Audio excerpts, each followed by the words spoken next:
தீர்க்கதரிசியின் புஸ்தகம் 54வது அதிகாரம். ஏசாயா தீர்க்கதரிசியின் புஸ்தகம் 54வது அதிகாரம் 17வது வசனத்தை வாசிக்க கேட்போம். உனக்கு விரோதமாய் உருவாக்கப்படும் எந்த ஆயுதமும் வாய்க்காதே போ. எந்த நாவையும் உனக்கு விரோதமாய் நியாயத்தில் எழும்பும் எந்த நாவையும் குற்றப்படுத்துவாய். இது கர்த்தருடைய ஊழியக்காரரின் சுதந்திரமும் என்னால் உண்டான நீதியுமாய் இருக்கிறது என்று கர்த்தர் சொல்லுகிறார். ஆமென். இந்த மாதத்தின் வாக்குத்தத்த பகுதி, உனக்கு விரோதமாய் உருவாக்கப்படும் எந்த ஆயுதமும் வாய்க்காதே போ. ஹல்லேலூயா, ஹல்லேலூயா, ஹல்லேலூயா, ஹல்லேலூயா. இந்த வசனத்தை நாம் சொந்தமாக்கிக் கொள்வோம். பிதா, குமாரன், பரிசுத்த ஆவியின் நாமத்தினாலே. ஐயா, உனக்கு விரோதமாய் உருவாக்கப்படும் எந்த ஆயுதமும் வாய்க்காதே போம் என்ற வசனத்தை எங்களுக்கென்று, எனக்கென்று, எங்கள் குடும்பத்திற்கென்று, எங்கள் ஊழியத்திற்கென்று நாங்கள் சொந்தம் பாராட்டி, உரிமை பாராட்டி எடுத்துக் கொள்ளுகிறோம். எங்கள் ஒவ்வொருடைய வாழ்க்கையிலே இந்த வாக்குத்தத்த வசனங்கள் நிறைவேறுவதாக இயேசுவின் நாமத்தில் ஜெபிக்கிறோம் நல்ல பிதாவே, ஆமென். உட்கார்ந்து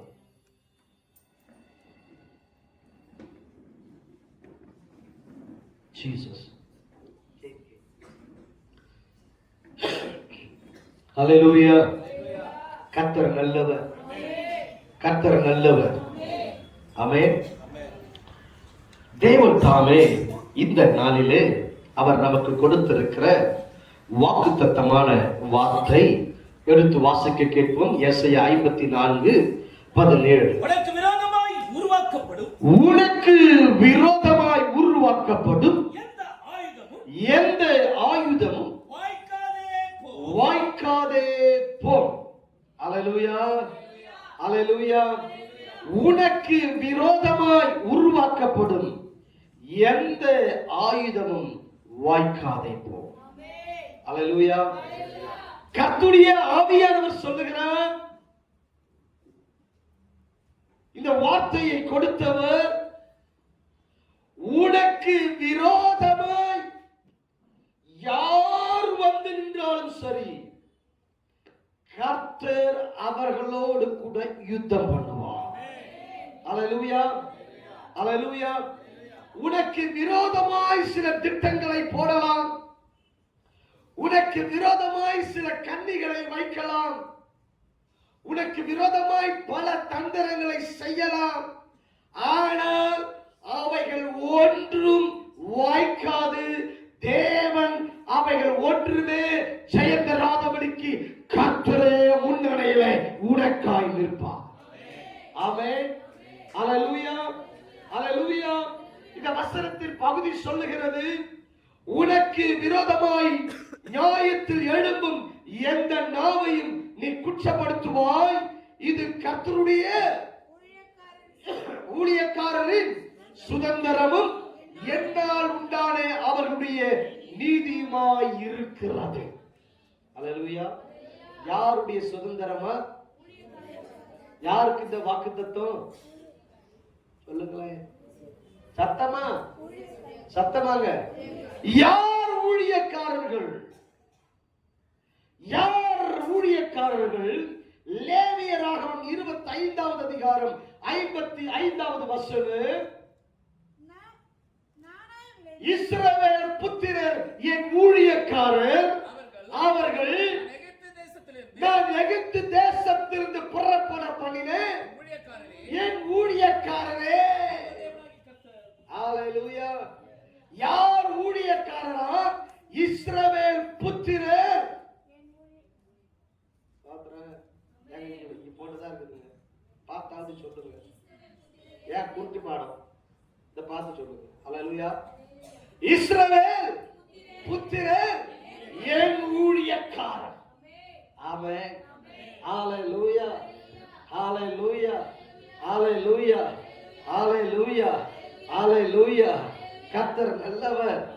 கர்த்தர் நல்லவர், கர்த்தர் நல்லவர், கர்த்தர் நல்லவர், கர்த்தர் நல்லவர், கர்த்தர் நல்லவர், கர்த்தர் நல்லவர், கர்த்தர் நல்லவர். அப்ப யார் ஊழியக்காரங்க? யார் அவங்க?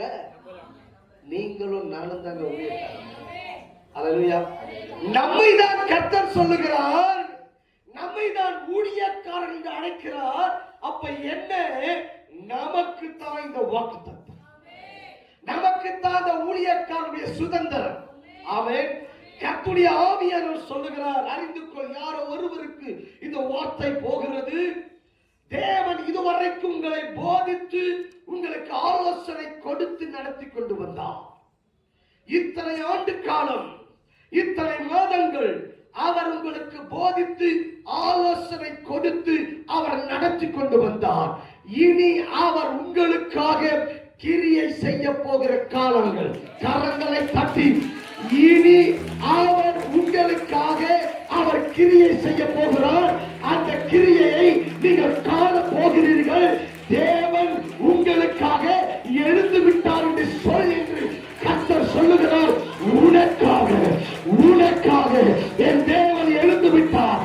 அவர் போதித்தார், அவர் ஆலோசனை கொடுத்தார், இதுவரை நடத்தி வந்தார்.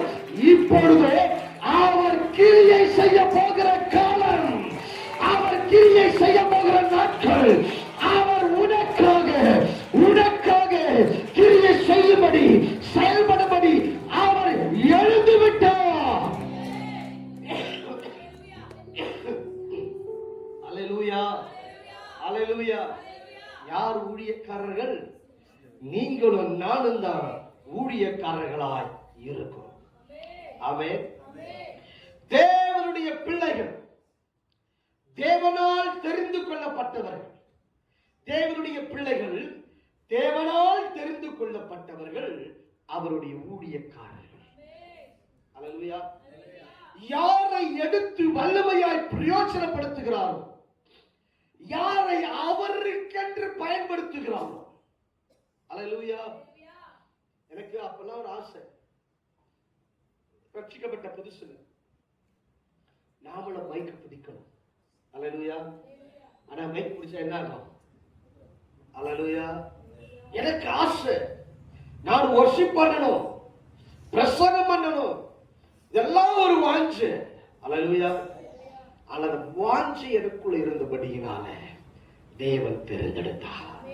ஆமென். அப்போ இத்தனை ஆண்டு காலம் தேவன் பயன்படுத்துகிறாரே, இத்தனை ஆண்டு காலம் அவருக்கென்று பயன்படுத்தி கொண்டிருக்கிறாரே. அப்ப என்ன? நமக்கு தேவன் அவருடைய ஆசீர்வாதத்தை வைக்கிறார். ஆமென். சகரியாவின் புத்தகம் 2வது அதிகாரம் 8வது வசனம். பிற்பாடு மகிமை உண்டாகும் என்று சேனைகளின் கர்த்தர் சொல்லுகிறார், உங்களை கொள்ளையிட்ட ஜாதிகளிடத்துக்கு என்னை அனுப்பினார். உங்களை தொடுகிறவன், உங்களை தொடுகிறவன், அவருடைய கண்மணியை உங்களை தொடுகிறவன். சத்தமா சொல்லுங்களே. யார் இருக்கிற உற்சாகத்துக்கு நீங்க வரணும். ஆமென். அல்லேலூயா. உங்களை தொடுகிறவன் என் கண்மணியை தொடுகிறார். அல்லேலூயா, அல்லேலூயா, அல்லேலூயா. உங்களை தொட்டா, உங்களை தொட்டா, உங்களை தொட்டா, சத்தமா சொல்லுங்க. அல்லேலூயா. வசனம் இருக்கு, எரேமியாவின் புத்தகம் 1வது அதிகாரம் 8வது வசனம். நீ அவர்களுக்கு பயப்பட வேண்டாம், நீ அவர்களுக்கு பயப்பட வேண்டாம், உன்னை காக்கும்படிக்கு நான் உன்னுடனே இருக்கிறேன். அல்லேலூயா.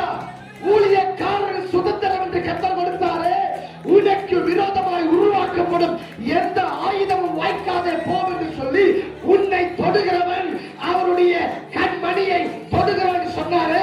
எப்படி உன்னை தொட முடியும்? ஏன்னா உன் கூட இருக்கிறவர் பெரியவர், உன் கூட இருக்கிறவர் பெரியவர்.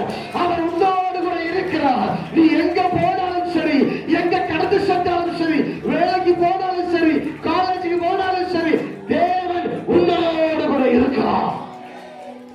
ஆமென். அல்லேலூயா, அல்லேலூயா. நீ பயப்படவும் வேண்டாம். அல்லேலூயா. இன்னைக்கு பயம்தான் நம்மை ஆளுகை செய்கிறது. பயம் நம்மை ஆளுகை செய்து விடுகிறது. பயம் நம்மை ஆளுகை செய்கிறபடியினால தேவனுக்காய் நிற்க முடியவில்லை. அல்லேலூயா. கர்த்தருடைய ஆவியானவர் சொல்லுகிறார் திட்டமாக, என கருமையான தேவ பிள்ளையே, அல்லேலூயா, அவரே உன்னோடு கூட இருக்க. ஆமென். அவரே கூட இருந்து நடத்த போகிறார். ஆமென். அல்லேலூயா. உனக்கு விரோதமாய் எழும்புமாயுது வாய்க்காதே வாய்க்காதே.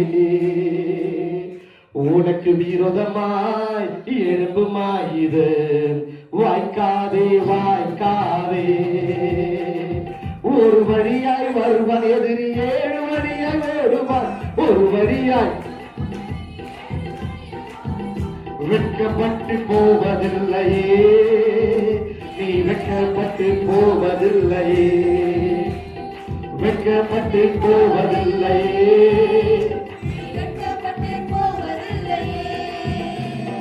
உனக்கு விரோதமாய் எழும்புமாயுது வாய்க்காதே வாய்க்காதே.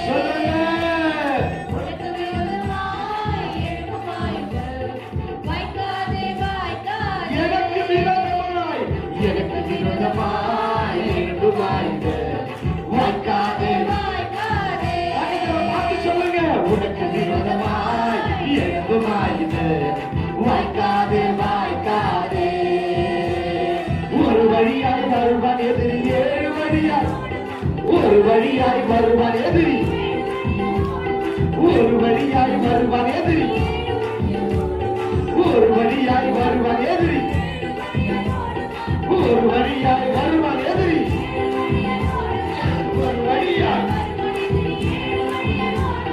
வெட்கப்பட்டு போவதில்லையே, நீ வெட்கப்பட்டு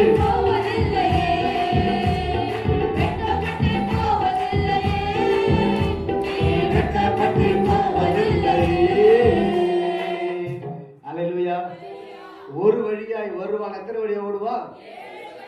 7 வழியாய் ஓடுவான். அல்லேலூயா.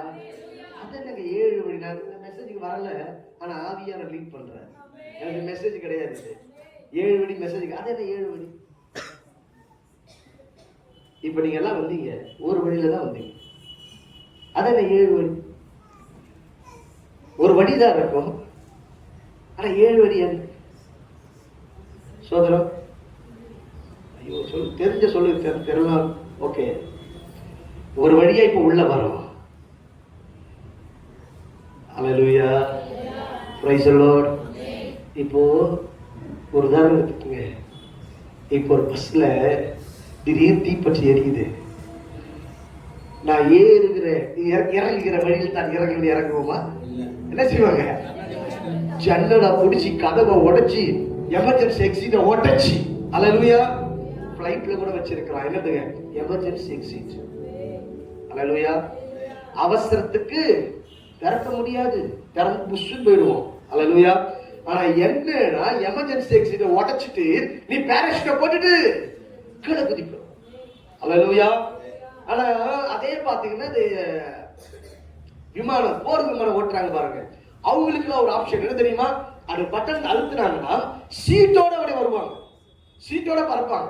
அல்லேலூயா. அந்த அவங்க சீட் போட்டா பிச்சு வெளியே வரும், அப்படியே அழகா வருவாங்க உட்கார்ந்த ஷேப்லயே.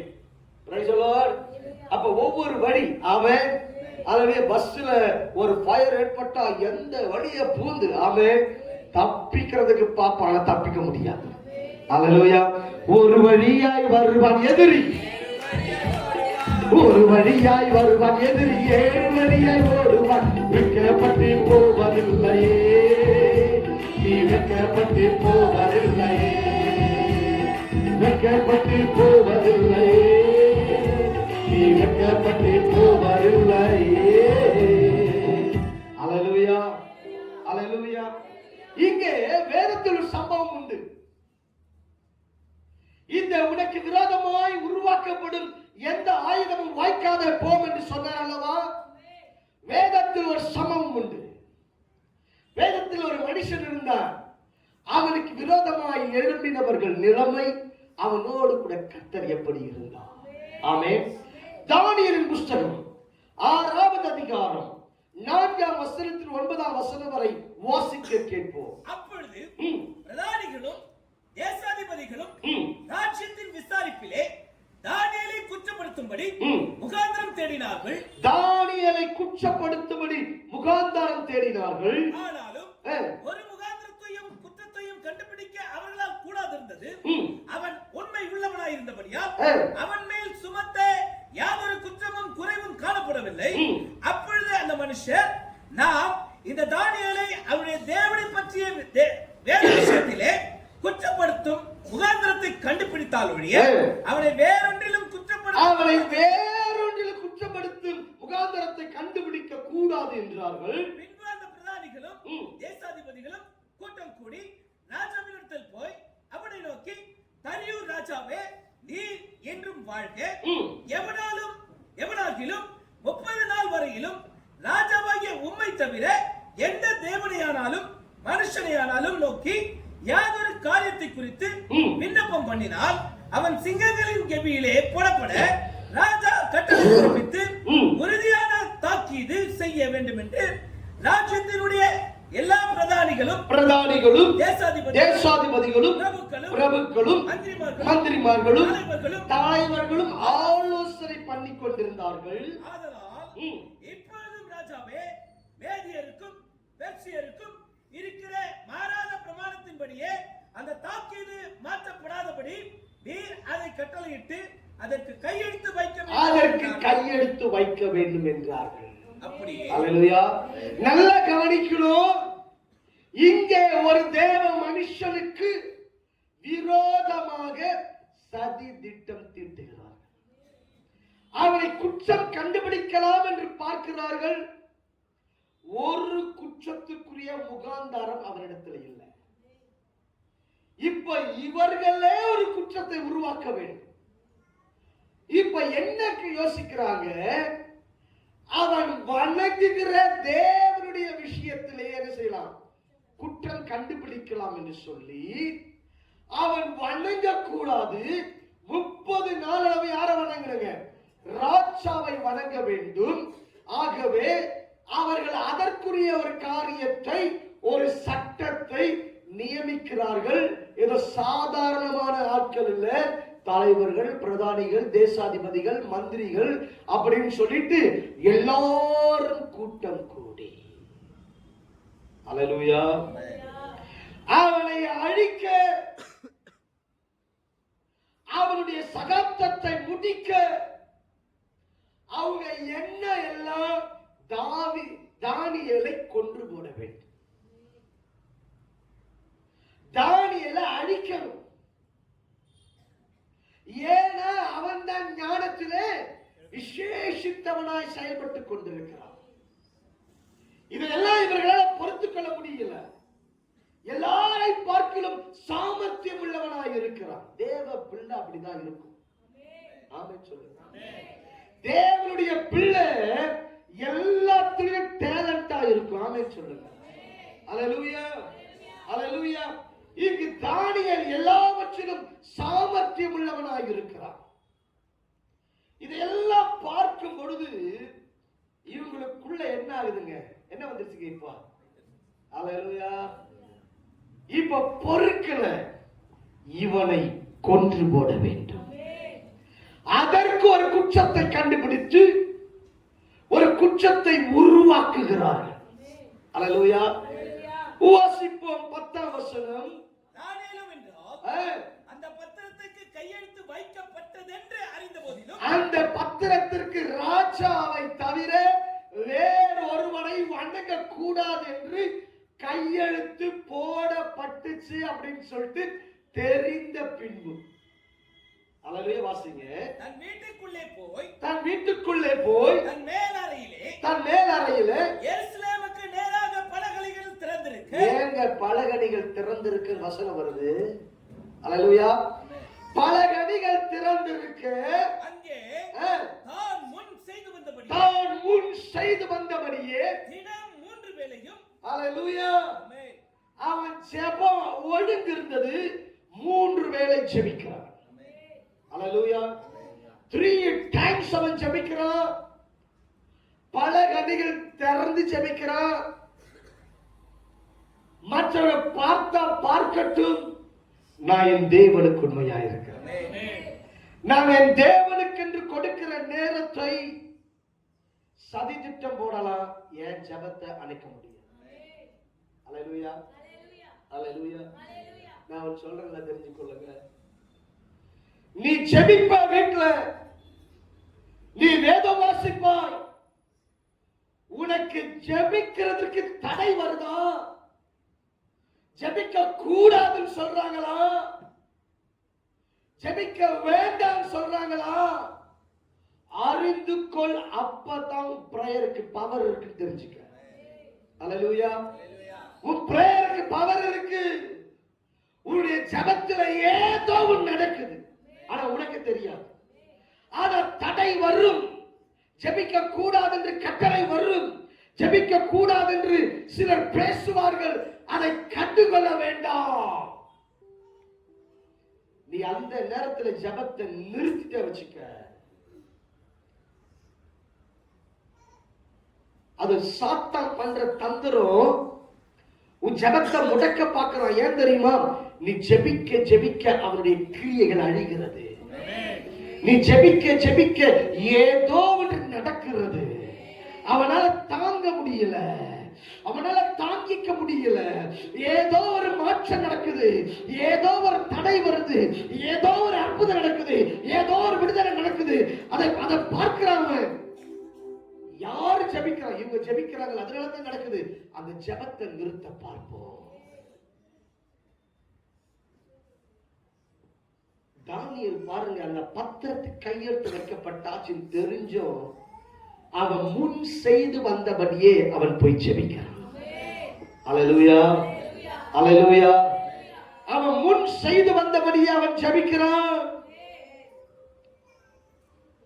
நீ ஜெபிக்கிற விசுவாசியா இருந்தால், ஜெபிக்கிற தேவ பிள்ளையா இருந்தால், கர்த்தர் உன்னோடு கூட வருவார். நீ எங்க போனாலும் கூட இருப்பார். தெரியுமா? நீ ஜெபிக்கிற விசுவாசி வச்சுக்க. ஜெபம் வாழ்க்கையில ஓடிக்கொண்டே இருக்கணும். உனக்கு ஆலோசனை வந்து கொண்டே இருக்கும். ஜெபிக்கிற தேவ பிள்ளை தேவ சத்தம் கேட்டுக்கொண்டே இருக்கும். ஜெபிக்கிற தேவ பிள்ளை சோர்ந்து போக மாட்டோம். ஜெபிக்கிற தேவ பிள்ளை குழப்பத்துக்கு இடம் கொடுக்க மாட்டோம். ஜெபிக்கிற தேவ பிள்ளை ஜெயத்திற்கு மட்டுமே இடம் கொடுப்போம். இந்த இடத்திலே மரணம் பக்கத்தில் இருக்கிறது என்பதை அறிந்தும் தானியேல் தான் முன் செய்து வந்தபடியே 3 வேளை ஜெபம் பண்ணான். ஏன் 3 வேளை போடப்பட்டிருக்கு? அவன் ஒரு வேளை கூட குறைக்கலங்க. சோதரம், ஐயோ ராஜா கட்டளை போட்டாரு, நம்ம என்ன பண்ணலாம்? ஜெபத்தை மாத்தலாம், ஒரே ஒரு நேரம் ஜெபம் பண்ணலாம். இல்ல இல்ல இல்ல, அவன் முன் செய்து வந்தபடியே 3 வேளை ஜெபித்தான். அல்லேலூயா, அல்லேலூயா. ஆனா இன்னைக்கு ஜெபிக்கிறேன்னு சொல்லிவிட்டு தன் இஷ்டத்துக்கு வாழுகிறவர்கள் உண்டு. தன் இஷ்டத்துக்கு வாழ்ந்தால் அறிந்து கொள்ள வேண்டும், தேவன் கூட இருக்க மாட்டார். ஆமென்.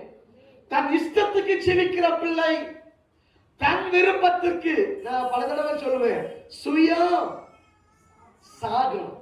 ஆமென் சொல்லுங்க. சுயம் சாகணும். அந்த சுயம் சாகாமல் இருக்கிறபடியால் தான் நாம் அநேக காரியங்களில் இந்த நாள் வரைக்கும் ஜெயத்தை பார்க்க முடியவில்லை. அல்லேலூயா. சுயம் சாகணும். அப்ப என்ன? இஷ்டப்படி வாழ்கிற வாழ்க்கை ஜீவியம் இருக்கக்கூடாது. ஆமென்.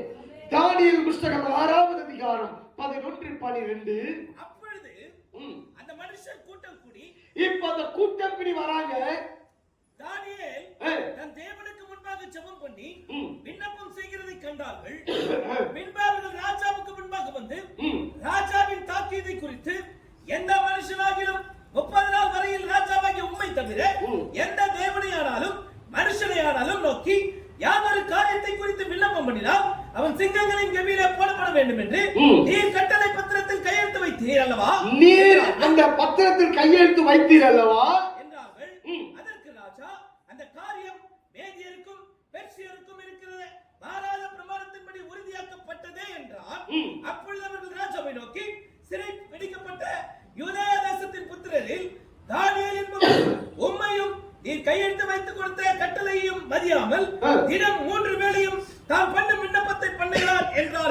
அல்லேலூயா, அல்லேலூயா. நம்மால் ஏத்தி விடல, செம்மையா ஏத்தி விடுவாங்க. ராஜாவை டென்ஷன் ஆக்குறாங்க பாருங்க. அல்லேலூயா. நீ தானே கையெழுத்து போட்டி சொல்ற உண்மையும் நீ கையெழுத்து போட்டதையும் தானியேல் மதிக்கல. ஒருத்தனா பேசினா வெயிட் இருக்காது, அப்புறமா பார்க்கலாம்னு சொல்லிடுவோம். கூட்டமா வராங்க. அல்லேலூயா.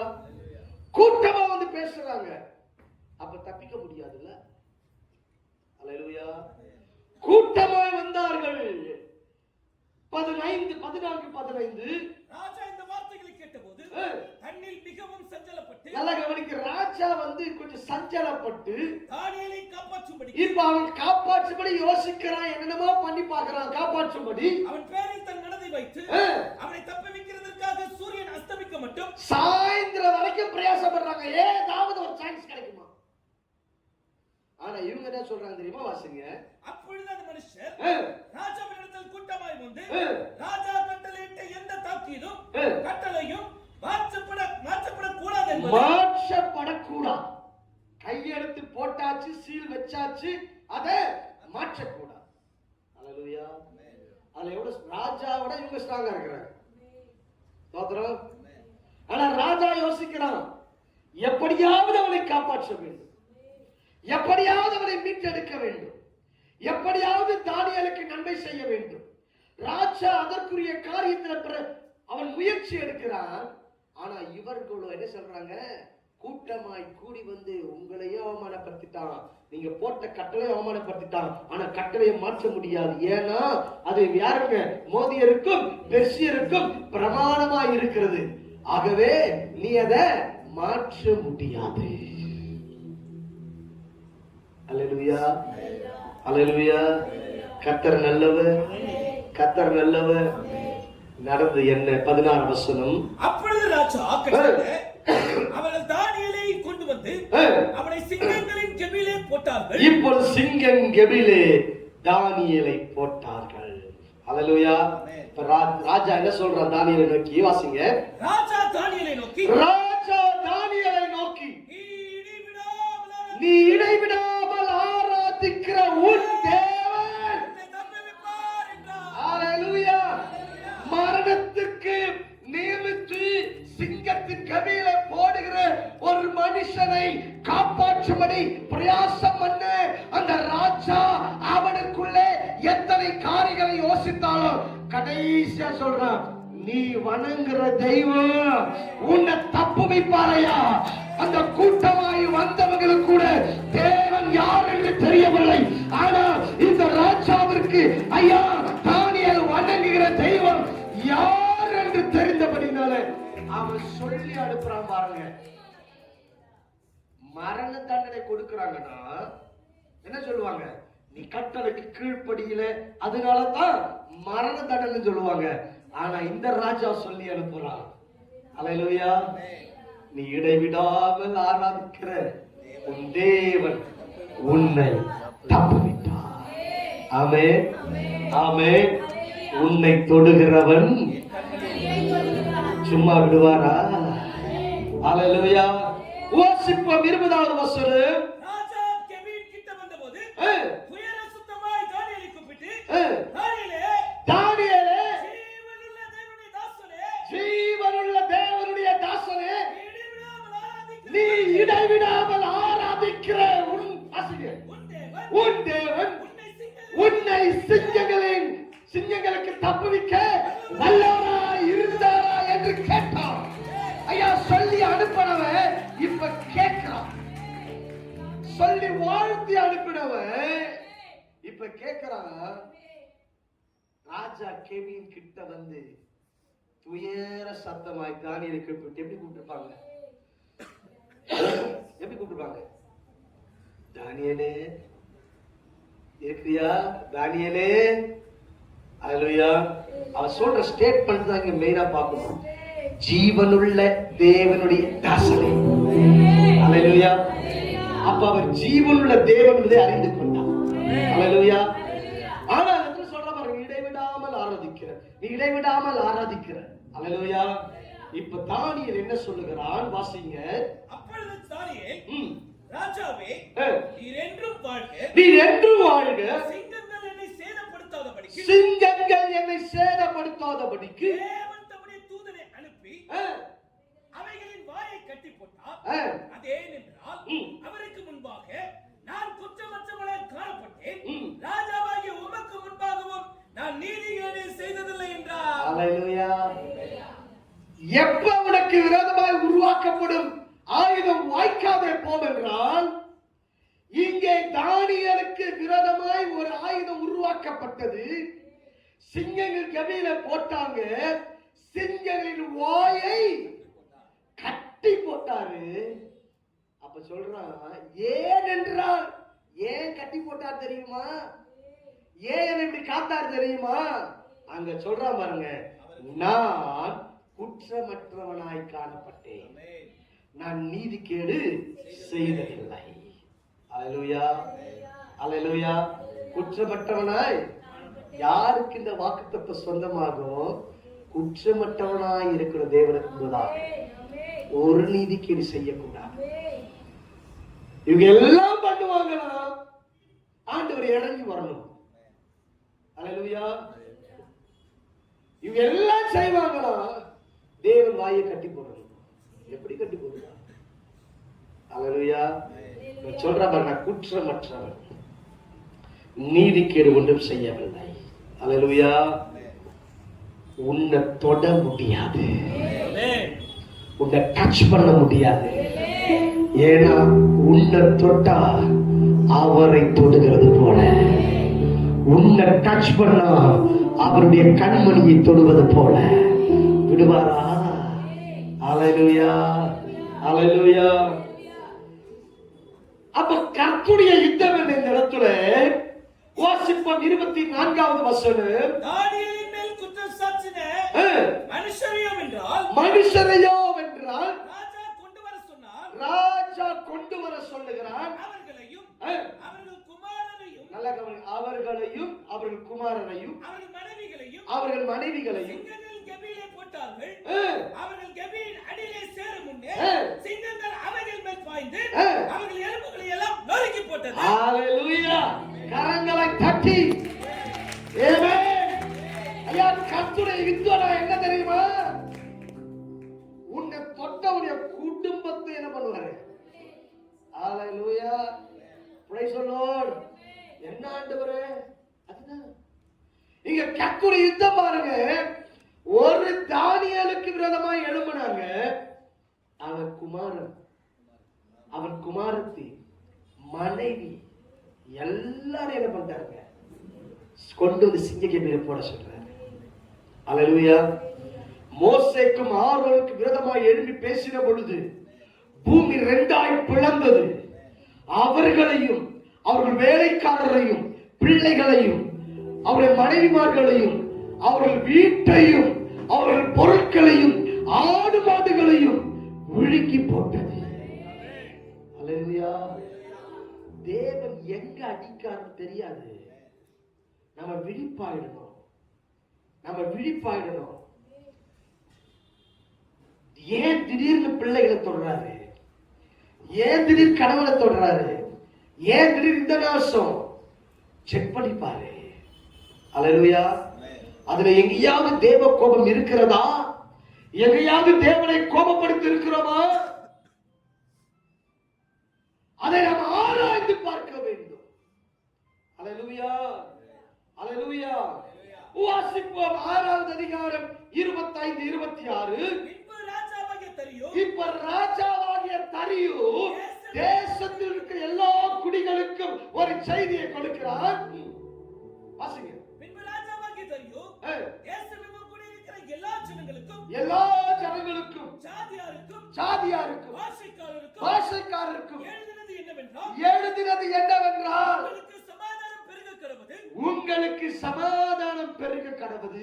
என் ராஜ்யத்தின் ஆளுகைக்குள் எங்கும் உள்ளவர்கள் யாவரும் தானியேலின் தேவனுக்கு முன்பாக நடுங்கி பயப்பட வேண்டும் என்று என்னால் தீர்மானம் செய்யப்படுகிறது. அவர் ஜீவனுள்ள தேவன், வைத்திருக்கிறார். அவருடைய ராஜ்யம் அழியாது, அவருடைய கர்த்தத்துவம் முடிவு பரியந்தம் நிற்கும். ஒரு ராஜா இப்பொழுது சத்தியத்தை சொல்றாங்க. அவர் யாரு, அவர் எப்படிப்பட்டவர், அவருடைய ராஜ்யம் வரப்போகிறது. அந்த ராஜ்யம் எப்படி இருக்கும்? கர்த்தத்துவம் முடிவு பரியந்தம் அழியாது. முன்னாடி அவனைதான் வணங்கணும்னு கட்டளை போட்டவன், அவனைதான் நமஸ்கரிக்கிற கட்டளை போட்டவன். இப்ப சொல்றான், தானியேலின் தேவனுக்கு முன்பாக நடுங்கி பயப்பட வேண்டும் என்னாலே. கவனிங்க.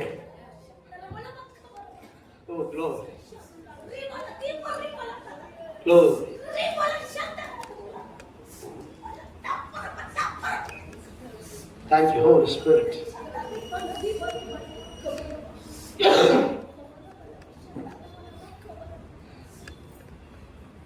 இப்ப நீங்க ஆலயத்துக்கு புறப்பட்டு வந்திருப்பீங்க.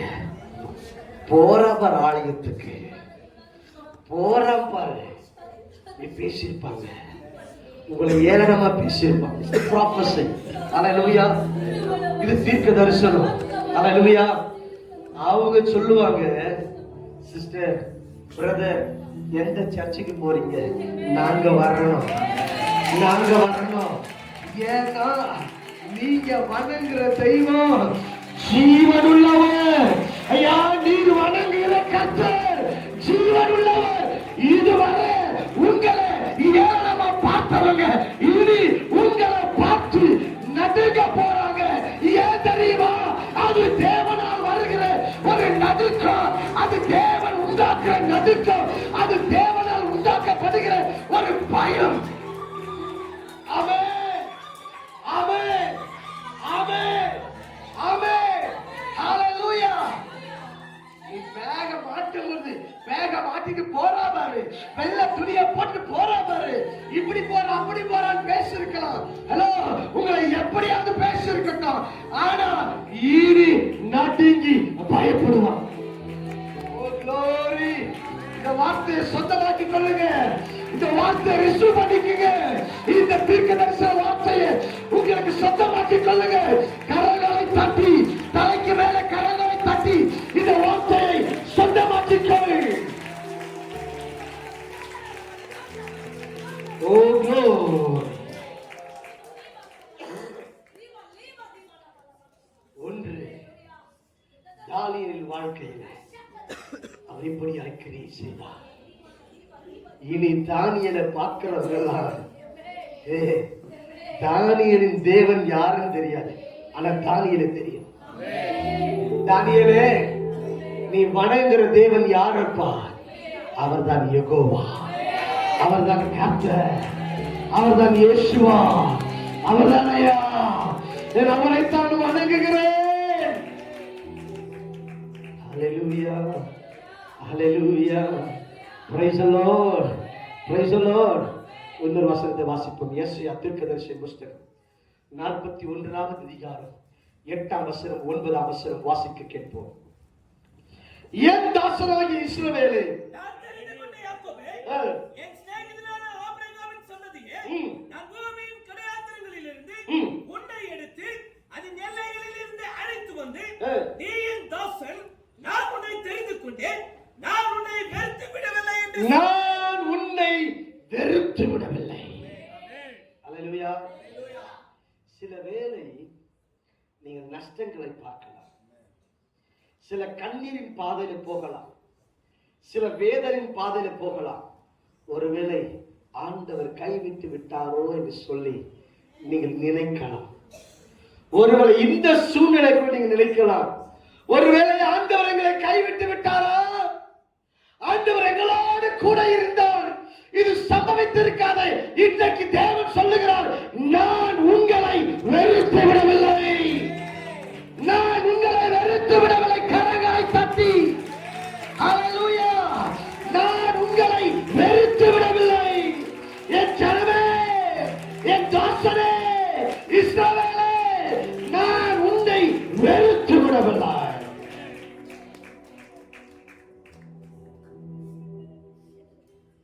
வெறுக்கல, சொல்லுகிறது? எரேமியா 1வது அதிகாரம் 19வது வசனம். அவர்கள் உனக்கு விரோதமாக யுத்தம் பண்ணுவார்கள், ஆனாலும் உன்னை மேற்கொள்ள மாட்டார்கள். உன்னை ரட்சிக்கும்படிக்கு நான் உன்னுடனே இருக்கிறேன். அல்லேலூயா. அவர்கள் உனக்கு விரோதமாய் யுத்தம் பண்ணுவார்கள் என்று எழுதப்பட்டிருக்கிறது. ஆமென். யுத்தம் இருக்கும், பிரச்சனை பண்ணுவாங்க, எல்லாம் இருக்கும், ஆனா வெற்றி உனக்கு தான். அல்லேலூயா. அல்லேலூயா. அல்லேலூயா. ஆண்டவரே, என்ன வெறுத்துட்டீங்களா?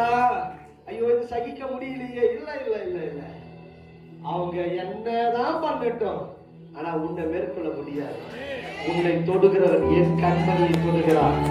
அல்லேலூயா. அவர் கூட இருக்கிறார். ஆமென். அல்லேலூயா. உன்னை ரட்சிக்கும்படிக்கு நான் உன்னோடு கூட இருக்கிறேன். எரேமியா 15வது அதிகாரம் 20-21. உன்னை இந்த ஜனத்துக்கு எதிரே அரணான பெண்களை அலங்கமாக்கும். அவர்கள் உனக்கு விரோதமாய் யுத்தம் பண்ணுவார்கள், ஆனாலும் உன்னை மேற்கொள்ள மாட்டார்கள். உன்னை ரட்சிப்பதற்காகவும் நல்லா கவனிக்கணும், தப்புவிக்கிறதற்காகவும் உன்னுடனே இருக்கிறேன். 21. நான் உன்னை பொல்லாதவர்கள் கைகளுக்கு தப்புவித்து பலவந்தரின் கைகளுக்கு நீங்களாக்கி விடுவிப்பேன். அல்லேலூயா. இப்ப என்ன சொல்றாரு? நான் உன்னை பொல்லாதவர்கள் கைகளுக்கு தப்புவித்து பலவந்தரின் கைகளுக்கு நீங்களாக்கி விடுவிப்பேன். உனக்கு விரோதமாய் உருவாக்கப்படும் எந்த ஆயுதம் வாய்க்காதே போம் என்று சொன்னேன் அல்லவா? ஒருவேளை அவர்கள் யுத்தம் பண்ணுவார்கள், அந்த யுத்தம் நடந்தாலும் நான் உன்னை ரட்சிப்பேன், நான் உன்னை தப்புவிப்பேன். அல்லேலூயா. அது உனக்கு விரோதமாய் வாய்க்காது, ஏன்னா மேற்கொள்ள மாட்டார்கள். அல்லேலூயா. நான் உன்னை பொல்லாதவர்கள் கைகளுக்கு தப்புவித்து உன்னை பலவந்தரின் கைகளுக்கு விடுவிப்பேன். அது என்ன? யாத்ராகமம் 14வது அதிகாரம் 5-7 வரை வாசிக்க கேட்போம். ஜனங்கள் ஓடி போய் விட்டார்கள் என்று எகிப்தின் ராஜாவுக்கு அறிவிக்கப்பட்ட போது ஜனங்களுக்கு விரோதமாக பார்வோனும் அவன் ஊழியக்காரனும் ஒரு மனம் வேறுபட்டு நமக்கு வேலை செய்யாதபடிக்கு நாம் இஸ்ரவேலரை போகவிட்டது என்ன காரியம் என்றார்கள். அவன் தன் ரதத்தை பூட்டி தன் ஜனங்களை கூட்டிக் கொண்டு பிரதானமாக 600 ரதங்களையும் எகிப்தில் மற்ற சகல ரதங்களையும் இங்கே எல்லாரையும் கூட்டிக் கொண்டு, நல்லா கவனிக்கணும், எல்லா இஸ்ரவேலரும் போயிட்டாங்க எகிப்திலிருந்து. இப்போ இவன் என்ன செய்யற? ராஜா எல்லாரையும் கூட்டிக் கொண்டு மனம் வேறுபட்டபடியினாலே அவன் அவர்களை பின்தொடர்ந்து வருகிறான். 10ஆம் வசனம். பார்வோன் சமீபித்து வருகிற பொழுது இஸ்ரவேல் புத்திரர் கண்களை ஏறெடுத்து பார்த்து எகிப்தியர் தங்களுக்கு பின்னே வருகிறதையும் கண்டு மிகவும் பயந்தார்கள். அப்பொழுது இஸ்ரவேல் புத்திரர் கர்த்தரை நோக்கி கூப்பிட்டார்கள். அவர்கள் மிகவும் பயந்தார்கள். அவங்க என்ன செய்தாங்கன்னா, இஸ்ரவேல் புத்திரர் என்ன செய்தாங்க? என்ன செய்தார்? சத்தமா கர்த்தரை நோக்கி கூப்பிட்டார்கள். அவன் உனக்கு விரோதமாய் ஒரு யுத்தம் எழுந்தால், ஒரு யுத்தம் நடைபெற்றால், நீ கர்த்தரை நோக்கி கூப்பிட வேண்டும். அல்லேலூயா. அல்லேலூயா. ஒரு மனுஷனை எதிர்பார்த்திருக்காதே. இந்த மனுஷன் பேசுவானா, இந்த மனுஷன் பேசுவானா, இவர்கள் பேசுவார்கள் எதிர்பார்க்காதே. கர்த்தரை நோக்கி கூப்பிடு. வேதம் சொல்லுகிறது, அவர்கள் கர்த்தரை நோக்கி கூப்பிட்டார்கள். இப்பொழுது மோசே சொல்லுகிறான் 13-14. அப்பொழுது மோசே ஜனங்களை நோக்கி, பயப்படாதீர்கள். இப்ப பயப்படாம பாத்துறா, பயப்படாதீங்க. நீங்கள் நின்று கொண்டு இன்றைக்கு கர்த்தர் உங்களுக்கு செய்யும் ரட்சிப்பை பாருங்கள். அங்க ரட்சிப்பேன் தப்புவிப்பேன் சொன்னார்ல. அல்லேலூயா. கர்த்தர் செய்கிற உங்களுக்கு செய்யும் ரட்சிப்பை பாருங்கள். இன்றைக்கு நீங்கள் காண்கிற எகிப்தியரை, அப்பா நல்லா தெரிஞ்சுக்கோ, இன்னைக்கு காண்ற இந்த எகிப்தியரை இனி என்றைக்கும் காண மாட்டார். அல்லேலூயா. கூட்டத்தில் இருந்திருந்த வச்சுக்கோங்க, அந்த ஜனம் வரும்பொழுது இஸ்ரவேல் ஜனத்துல நான் ஒரு ஆளா, நான் இப்ப இல்ல முன்பதாக இருக்கிற ஒரு மனுஷனா இருந்திருந்தேன் வச்சுக்கோங்களேன். யோ என்ன வருது, அவங்கிட்ட கத்தி இருக்கு, எல்லாம் ராணுவ பலத்தோட வரான், இங்க ஒண்ணுமே இல்லை, இவன் வாயில வட சொல்றான்னு இருப்பேன். அல்லேலூயா, வாயில வட சொல்றான்னு சொல்லியிருப்பேன். ஆனா இவன் சொல்றான் பாருங்க, மோசே இன்றைக்கு கர்த்தர் செய்கிற ரட்சிப்பை இன்றைக்கு காண்கிற இட்டேனை இனி என்றைக்கும் காண மாட்டேன். அல்லேலூயா. கர்த்தர் சொல்லுகிறார் 16ஆம் வசனத்துல, அங்கு வேதம் சொல்லுகிறது, கர்த்தர் உங்களுக்காக யுத்தம் பண்ணுவார், நீங்கள் சும்மா இருப்பீர்கள். ஆமென். அல்லேலூயா. கர்த்தர் உங்களுக்காக யுத்தம் பண்ணுவார். 400 வருஷம் உபத்திரவப்பட்டவர்கள், 400 வருஷம் உபத்திரவத்தின் பாதையில் இருந்தவங்க, அவர்களை தேவன் வெறுத்து விடவில்லை, தேவன் அவர்களை தள்ளிவிடவில்லை. இப்ப அவங்க முதலாய் ஆண்டவர் எனக்காய் யுத்தம் பண்ண போகிறார் என்பதை அவங்க கண்டார பார்க்க போறாங்க, கண்டார காண போறாங்க. தேவனுடைய யுத்தம் எப்படி இருக்குன்னு தெரியாது இது வரைக்கும், ஆனா அவங்க அன்னைக்கு தான் பார்க்க போறாங்க. அல்லேலூயா. கர்த்தர் நல்லவர். 16வது வசனம், உன் கோலை ஓங்கி உன் சமுத்திரத்துக்கு நேராக நீட்டு, சமுத்திரத்தை சமுத்திரத்தை பலந்துருங்க. அல்லேலூயா. ஆனா நடந்தது என்ன தெரியுமா, இஸ்ரவேல் புத்திரர் வெட்டாந்தரம் நடந்து போவார்கள் சொல்றார். அதே போன்று மோசே கோலை நீட்டுகிறான், சமுத்திரம் 2ஆய் பிளந்தது, வெட்டாந்தரையில் நடந்து போனார். அல்லேலூயா. கர்த்தர் நல்லவர், கர்த்தர் நல்லவர். பலவந்தரின் கைக்கு தப்புவிக்கிறார். ரட்சிப்பை காண்பீர்கள், ரட்சிப்பை கொடுக்கிறார். அந்த கடந்து வந்தாங்க பாருங்க, அதுதான் இஸ்ரவேல் ஜனங்கள் செங்கடலிலே அவர்கள் ஒரே ஞானஸ்நானம் பெற்றார்கள். அல்லேலூயா. வேதம் சொல்லுகிறது ஒரே ஞானஸ்நானம். என்ன ஒரே ஞானஸ்நானம்? எல்லா இஸ்ரவேல் புத்திரரும் செங்கடலை கடந்து போகும் பொழுது ஒரே ஞானஸ்நானம் பெற்றார்கள். அல்லேலூயா. கர்த்தர் நல்லவர், கர்த்தர் நல்லவர். வாசிப்போம் 21, 22. மிரியாம் மோசே தன் கையை சமுத்திரத்தின் மேல் நீட்டினார். அப்பொழுது கர்த்தர் ராமுடன் பலத்த கீழ்காற்றினால் சமுத்திரம் ஒதுங்கும்படி செய்து அதை வறண்டு போக பண்ணினார். ஜலம் பிளந்து பிரிந்து போயிற்று. இஸ்ரவேலின் புத்திரர் சமுத்திரத்தின் நடுவாக வெட்டாந்தரையிலே நடந்து போனார்கள். அவர்கள் வலது புறத்திலும் இடது புறத்திலும் ஜலம், சத்தமா ஜலம் எப்படி இருந்துச்சு? அல்லேலூயா. என்னுடைய கற்பனையில நினைச்சேன், அல்லேலூயா, வானம் என்று சிங்காசனம், பூமி எனது பாதப்படி. அப்ப நான் நினைச்சேன், கர்த்தர்களை பாதுகாக்கிற, எப்படி பாதுகாக்கிற? 2 கையை வச்சு நடுவில் நடத்துவோம். ஆமென். இந்த தண்ணியும் வராத அளவுக்கு செய்றாங்க. அவர் பிரிச்சு அப்படி கையை வச்சு கரத்துக்குள்ள வைத்து பாதுகாக்கிறார். ஆமென், ஆமென், அல்லேலூயா, அல்லேலூயா. 25 அவர்களுடைய ரதங்கள் இப்ப சொல்றாரு முன்னாடி, எப்ப மறுபடியும் சமுத்திரத்து நேராக கரத்தை நீட்டுன்னு சொன்னார். அல்லேலூயா. கரத்தை நீட்டின உடனே நடைபெறுகிற காரியம் என்ன? வாசிங்க. உருளைகள் கழலவும் வண்டி வந்துச்சு பாருங்க. வண்டியில என்ன சக்கரம்னா கலந்து போச்சு. இப்ப வருத்தத்தோடு நடத்துறாங்க கடல் நடுவுல. அல்லேலூயா. வாசிங்க.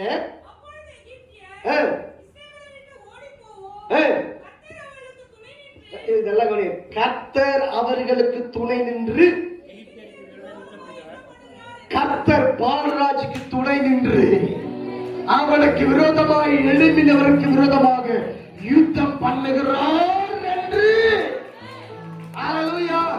இப்ப உங்க பேரை பேட்டு சொல்லி பாருங்க. கர்த்தர். உங்க பேரை போடுங்க. ஹalleluya. ஐயோ, உங்களுக்கு போய் சொன்ன பாருங்க. ஹalleluya. அது சொல்லும் பொழுது ஒரு அபிஷேகம் இறங்கி வருங்க. அந்த வார்த்தையை சொல்லும் பொழுது ஒரு வல்லமை உன்னை மூடும். உங்க பேரை போட்டு சொல்லி பாருங்க. ஹalleluya. கர்த்தர் பால்ராஜுக்கு துணை நின்று பால்ராஜ் விரோதமாய் எழுப்பினவர்களோடு கூட கர்த்தர் யுத்தம் பண்ணுகிறார். ஆமென். கூட வந்தவன் சொல்றார். இஸ்ரவேல் புத்திரருக்கு விரோதமாக நாம் எழும்பி இருக்கிறோம். கர்த்தர் அவர்களுக்கு துணை நின்று எகிப்தியருக்கு விரோதமாய் யுத்தம் பண்ணுகிறார் என்றார்கள். நம்ம பின்வாங்கலாம். இது யாருடைய யுத்தம்? இது கர்த்தருடைய யுத்தம். இவங்க பண்ற யுத்தம் இல்ல. இப்பதான் பாக்குறாங்க, நாம அடிக்கல, நாம தாக்கல, ஒன்னும் செய்யல, ஊர்ல கழுது வர்ற குதிரை மிரளுது, தடுமாறுது. வாசிப்போ 26, 27.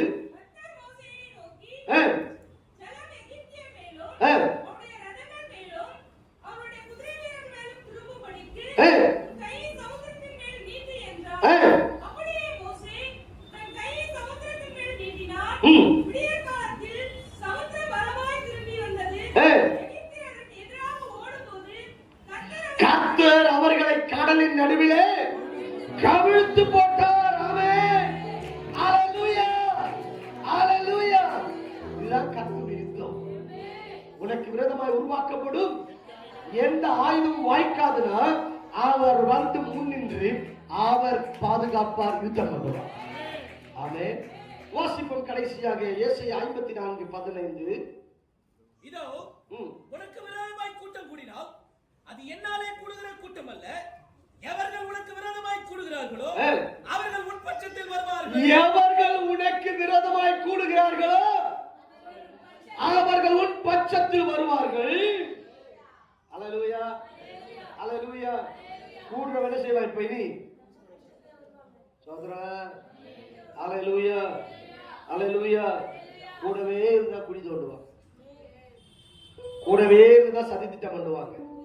ஏன் தெரியுமா? ஏன் குழி தோன்றான், ஏன் சதி திட்டம் பண்றான், இதெல்லாம் செய்யறாங்க? சொல்லுங்களேன். இப்போ சில சொல்லுவாங்க பாருங்களேன், அவங்க என்ன, அவங்க ஏதோ இது பண்றாங்க, அதனால ஆசீர்வதிச்சுட்டு இருப்பாரு. ஆனா இவங்க சொல்லுவாங்க ஃபால்ஸா ஏதாவது சொல்லுவாங்க. ஏன் இந்த குழி தோன்றது, ஏன் இந்த விரோதமா பேசுறது? நம்ம முன்னேற்றத்தை பார்த்து பொறாமை. ஹalleluya. தேவன் நம்மை உயர்த்துவதை பார்த்து பொறாமை. ஆமென். ஹalleluya. உன் உடன் பிறந்தவர்கள், உறவினர்கள், நண்பர்கள் பேசலாம், ஆனா உன் பட்சத்தில் வருவார். ஹalleluya. கர்த்தர் நல்லவர், கர்த்தர் நல்லவர், கர்த்தர் நல்லவர். ஹalleluya. ஹalleluya. உன் கூட இருக்கிறவங்க உன்னை பேசி இருக்கலாம், உனக்கு விரோதமாய் செயல்பட்டு இருக்கலாம், ஆனா உன் கூட யார் இருப்பது, உன் கூட இருக்கிறவர் இன்னார் என்பதை அவர்கள் கண்கள் காணும்படிக்கு கர்த்தர் செய்வார். அவர்கள் உன் பட்சத்தில் வருவார். ஹalleluya. ஹalleluya. யோசேப்பை குறித்து நேரில் வசனம் சொல்றேன், அப்படின்னு சொல்லிடுறேன். யோசேப்புக்கு விரோதமாக எழும்பினார்கள். யார் எழும்பினதுங்க? சகோதரர்கள் எழும்பினாங்க. ஆனா அவனை விற்று போட்டாங்க. ஆனா யோசேப்பு எங்கெல்லாம் இருந்தாலும் கர்த்தர் கூட. போத்திபார் வீட்டிலையும் கூட இருந்தார். சிறைச்சாலை போடும்போது சிறைச்சாலையில் இருக்கிறது கூட இருந்தார். சிறைச்சாலையில் அதிபதி தயவை அந்த அதிகாரி தலைவனுடைய தயையை கர்த்தர் கொடுத்தார். எல்லா இடத்திலும் கர்த்தர் கூட இருந்தார். பட்சத்தில் கொண்டு வருகிறார். பஞ்சம் தேசத்துல யாருகிட்ட வராங்க? யோசேப்பு கிட்ட வராங்க. இப்ப அவன் தான் பஞ்சத்தை தீர்க்கணும். ஹalleluya. நீ ஆசீர்வாதமா இருப்ப, உன்னை கர்த்தர் நடத்துவார், உன்னை செழிப்பா நடத்துவாரு. நீ தான் அவங்களை ஜெபிக்கணும். நீ ஜெபித்தா தான் அற்புதம், நீ ஜெபித்தா தான் விடுதலை, நீ ஜெபித்தா தான் தேவன் கிரியை செய்வார், நீ ஜெபித்தா தான் அற்புதத்தை தேவனால் செய்ய முடியும். ஹalleluya. ஹalleluya. எல்லாம் தெரிஞ்சுக்கங்க. கர்த்தர் இந்த விஷயத்துல ரொம்ப கவனமா இருப்பார். நம்ம யாருக்கு விரோதமா பேசுறோமோ, யாருக்கு விரோதமா எழுப்பிட்டோம்னா, நீ மறுபடியும் நீ எவ்வளவு பேசியிருப்ப ஒரு மனுஷனுக்கு விரோதமாக, நீ மறுபடியும் பிளஸ் பண்ணணும்னா, தேவன் நீ யாருக்கு விரோதமா பேசினையோ அவர்கள் ஜெபத்தை கர்த்தர் எதிர்பார்ப்பார். நல்லா புரிஞ்சுக்கோங்க. யோபுவின் வாழ்க்கையில் அது நடக்குது. யோபுவின் நண்பர்கள் யோபுக்கு விரோதமா பேசுறாங்க. இப்ப கர்த்தர் சொல்றாரு, நீங்க பலியிடுங்க, நான் யார் முகத்தை பார்க்கணும்? யோபுவின் முகத்தை பார்த்து தான் அவங்களை ஆசீர்வதிக்கணும். அவன் முகம் எப்படி இருக்கு? சமாதானம் இருக்கா? இல்ல வேதனையா இருக்கிறானா? கண்ணீர் வடிக்கிறானா? ஒரு நீதிமானுடைய ஜெபம் கேட்கப்படும். அல்லேலூயா. நல்லா தெரிஞ்சுக்கங்க. உங்களை போட்டு நசுக்கலாம், வேதனைப்படுத்தலாம், உங்களை ஏளனமா பேசி இருக்கட்டும். ஒருவேளை நாம யாருக்கு விரோதமா பேசி இருந்தா நல்லா புரிஞ்சுக்கொள்ளுங்க, அவங்க ஜெபத்தை கர்த்தர் அங்கீகரிப்பார். ஆழமா சொல்லிட்டா, ஏதோ ஒரு தடை நம்ம வாழ்க்கையில் நின்றுட்டே இருக்கும். அவர் அற்புதம் செய்யறேன்னு சொல்லியிருப்பார், அது செய்யாம நிற்கும். அவர் வாக்குத்தத்தம் கொடுத்திருப்பார், வாக்குத்தத்தம் நிற்கும். தேவனுடைய நன்மையான வார்த்தைகளை கொடுத்திருப்பார், இந்த நன்மையான வார்த்தைகளை பெற்றுக்கொள்ள முடியாதபடிக்கு அப்படியே நிற்கும். இப்ப லோன் எதிர்பார்த்து காத்துட்டு இருப்போம்ல, இன்னைக்கு வருது நாளைக்கு வருதுன்றாங்க, அந்த மாதிரி நிற்கும். அப்ப தெரிஞ்சுக்குங்க, நீங்க யாருக்கு விரோதமா பேசுனீங்களோ அவங்களுக்கு போனை போட்டு கொஞ்சம் ஜெபம் பண்ணுங்க. அல்லேலூயா. கொஞ்சம் ஜெபம் பண்ணுங்க. அந்த ஜெபத்துல கர்த்தர் கிரியை செய்வார். அல்லேலூயா. நல்லா புரிந்து கொள்ளுங்க, இது சாதாரண விஷயம் அல்ல. அல்லேலூயா. ஆனா யோசேப்புடைய குணம் எப்படிப்பட்ட குணம் தெரியுமா? அவன் சொல்றான், ஜீவ ரட்சணை செய்யும்படிக்கு கர்த்தர் என்னை உங்களுக்கு முன்னே அனுப்பினார். உங்களை காப்பாத்துறதுக்காக ஆண்டவர் என்னை முன்னாடி அனுப்பிட்டாருப்பா. அல்லேலூயா. அதுதான் யோசேப்பின் குணம், பழி வாங்குற குணம் அல்ல. அல்லேலூயா. அறிந்து கொள் தேவ பிள்ளையே, ஒருவேளை உங்களை குறித்து யார் என்ன பேசி இருந்தாலும் ரொம்ப நாள் கழிச்சு போன் பண்றேன், வா உன்னை வருத்தெடுக்கிற, உன்னை விடக்கூடாது அப்படின்னு பண்ணக்கூடாது. அல்லேலூயா. Praise the Lord. இயேசுவின் அன்பு அப்படி அல்ல. அல்லேலூயா. அதை நேசிக்கிறது தான். ஆமென். அப்படியா அப்படின்னு சொல்லிட்டு நாம் என்ன செய்யணுங்க? அவர்களுக்காய் ஜெபிக்க வேண்டும். அல்லேலூயா. கர்த்தர் நல்லவர். இந்த மாதம் வாக்குத்தத்தம் என்ன? உனக்கு விரோதமாய் உருவாக்கப்படும் எந்த ஆயுதமும் வாய்க்காதே போ. அல்லேலூயா. இந்த வார்த்தையின்படி உங்களை ஆசீர்வதிப்பாராக. இப்பொழுது கர்த்தருக்கென்று காணிக்கை